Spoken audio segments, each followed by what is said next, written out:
বন্ধুরা, আজ আমি একটু অন্য স্বাদের একজন কবির কথা বলবো, যাকে উর্দুতে শায়রি বলা হয়।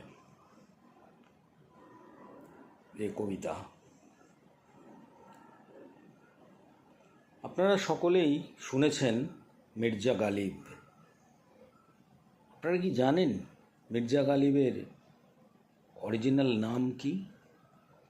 মির্জা গালিবের আসল নাম হচ্ছে মির্জা আসাদুল্লাহ বেগ খান। বাবার নাম মির্জা আবদুল্লাহ বেগ খান। উনি মির্জা গালিব নামে খ্যাত। অ্যাকচুয়ালি উনি কে ছিলেন?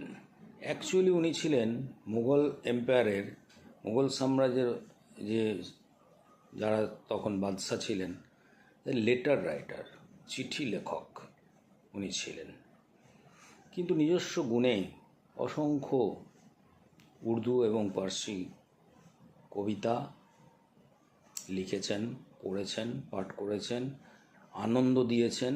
তাদের মধ্যে অনেক গভীর জীবনের গভীর ভাবনা প্রকাশিত হয়েছে। সমসাময়িক সামাজিক রাজনৈতিক ছবি ফুটে উঠেছে। ভালোবাসা, জীবনের ক্ষতি, আপনজনকে হারানোর বেদনা সমস্তের মধ্যে ঠাঁই পেয়েছে।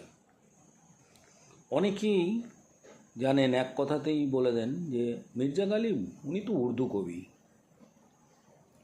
কিন্তু আপনারা জানলে আশ্চর্য হবেন, উনি যত কাজ করেছেন, টোটাল কাজ উর্দুর চেয়ে পার্সি ভাষায় বেশি, কমসে কম 4 গুণ বেশি।